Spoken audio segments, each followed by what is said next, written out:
Shalom, puji Tuhan Bapak Ibu, kita sudah di akhir pekan. Minggu ini kita akan kembali renungkan firman Tuhan. Mari kita berdoa.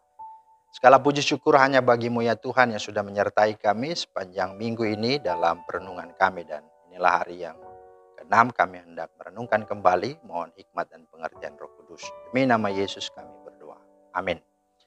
Bapak Ibu, firman Tuhan kita terambil dari Amsal 24 ayat 30 sampai dengan ayat 34. Aku melalui ladang seorang pemalas dan kebun anggur-anggur orang yang tidak berakal budi.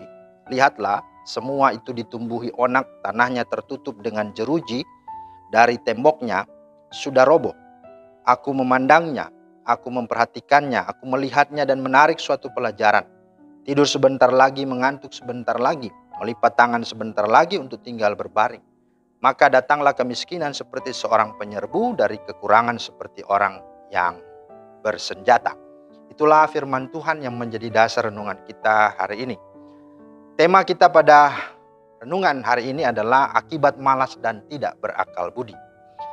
Nah saudara, kita sudah mendengarkan firman Tuhan bahwa orang yang berakal budi itu panjang sabar, suka memaafkan dan menjauhkan diri dari kejahatan atau kebodohan, bahkan dosa. Namun kali ini, di hari ini kita akan melanjutkan dengan melihat bahwa bila kemalasan dan tidak berakal budi itu menyatu dalam diri seseorang, maka yang akan terjadi adalah 3 hal. Yang pertama, ladangnya tidak dikerjakan dan dirawat dengan baik. Ya, Amsal 24 ayat 30 sampai 31 berkata, Aku melalui ladang seorang pemalas dan kebun anggur orang yang tidak berakal budi. Lihatlah, semua itu ditumbuhi onak, tanahnya tertutup dengan jeruju, dan temboknya sudah roboh. Jadi lihat ya, ladangnya tidak dikerjakan, dan semua ya hasil yang ada itu tidak dirawat dengan baik. Yang akhirnya ditumbuhi onak, ya, tanahnya tertutup, dan temboknya sudah roboh. Nah saudara, Tuhan sudah memberikan berkat, namun seorang pemalas dan tidak berakal budi tidak bisa mengolahnya dengan baik. Artinya bila Anda dipercayakan Tuhan harta yang banyak, maka kelolahlah harta dan semua berkat Tuhan itu yang ada dengan baik, sesuai dengan maksud Tuhan. Maksud Tuhan memberikan ya kita semua atau Anda yang adalah berkat, memberikan harta benda adalah supaya kita bisa mengolahnya dengan baik. Dan dari berkat itu ya masih ada ya, hal atau masih ada yang bisa kita jadikan sebagai ya berkat untuk sesama, atau bisa dipakai menjadi saluran berkat bagi orang lain. Bukan kita habiskan sendiri itu semuanya. Ya, jadi sebenarnya terkadang bukan Tuhan tidak memberkati kita, dan juga bukan kita tidak bisa menjadi berkat. Tetapi yang terjadi adalah oleh karena kita sendiri tidak bisa mengelola berkat Tuhan dengan baik. Yang akhirnya terjadi kita selalu merasa kurang. Dan artinya kita selalu berpikir, ya kita aja kurang apalagi mau beri pada orang lain, kan begitu. Padahal berkat kita sebenarnya cukup kalau kita kelola dengan baik. Itu. Yang kedua adalah keinginan untuk berjuang hampir hilang. Itulah yang dikatakan akibat dari orang malas dan berakal budi itu tidak ada. Begitu menyatu dari kita, maka yang terjadi keinginan untuk berjuang itu hampir hilang. Amsal 24, 32, 33 berkata, Aku memandangnya, aku memperhatikannya, aku melihatnya dan menarik suatu pelajaran. Tidur sebentar lagi, mengantuk sebentar lagi, melipat tangan sebentar lagi untuk tinggal berbaring. Nah saudara, bila kemalasan dan akal budi tidak ada pada diri seseorang, maka yang terjadi, kesempatan yang baik akan hilang dari hidupnya. Dan perjuangannya pun untuk sesuatu hal, ya seolah-olah sudah hampir habis rasanya.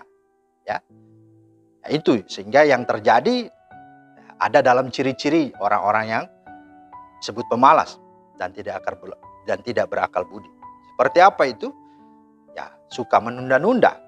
Itu. Yang kedua, suka mencari-cari alasan atau pembenaran diri. Yang ketiga ya suka tidur dan malas-malas, leha-leha, santai-santai. Dan yang paling ekstrim adalah kalau dia sudah tidak mampu ya dia suka menyalahkan orang lain, menyalahkan keadaan, bahkan sesamanya, bahkan terlebih menyalahkan Tuhan. Ya, kalau sudah dalam kepepet, ujung-ujungnya kan itu. Padahal sesungguhnya dia tidak mampu memanage waktu dengan baik. Nah, itulah sesungguhnya ciri dan tipe seorang yang pemalas dan tidak berakal budi. Nah, hal yang ketiga dikatakan bahwa ketika pemalas dan tidak berakal budi itu menyatu dalam diri seseorang, maka akibatnya adalah terjadilah kemiskinan dan kekurangan itu akan segera mendatanginya. Amsal 24 ayat 34 berkata, maka datanglah kemiskinan seperti seorang penyerbu dan kekurangan seperti orang yang bersenjata. Ya. Jadi saudara, ini yang harus sadari. Tidak semua keadaan miskin bermula dari kemalasan, tetapi kemalasan jelas mendatangkan kemiskinan. Mengapa saya katakan tidak semua kemiskinan bermula dari kemalasan? Karena ada orang yang sudah berjuang mati-matian namun penghasilan tetap begitu-begitu saja, pas-pasan. Nah, untuk orang seperti ini harus tetap bersyukur dalam perjuangannya. Tetapi orang ini juga harus percaya bahwa apa yang dikerjakan dengan disertai doa dan iman kepada Tuhan tidak akan pernah sia-sia. Ini pun bagian dari kerja keras dan bahkan bagian dari ibadahnya kepada Tuhan. Nah, saudara, kalau mereka yang bekerja keras saja masih bisa gagal, bagaimana jadinya dengan saudara yang malas, tidak berakal budi, bahkan yang tidak berpengharapan dan bersyukur kepada Tuhan. Karena itu, mari ambillah hikmah dari ini, camkanlah dan renungkanlah, sehingga saudara menjadi orang yang rajin dan berakal budi. Tuhan Yesus memberkati. Amin. Terima kasih Tuhan untuk firman-Mu yang kembali lagi mengingatkan dan meneguhkan kami, untuk kami tetap menjadi pribadi-pribadi yang sungguh adalah murid-Mu, serupa gambar-Mu, yang betul-betul hidup untuk bijaksana dan mengerjakan segala sesuatu dengan penuh bertanggung jawab terhadap berkat Tuhan.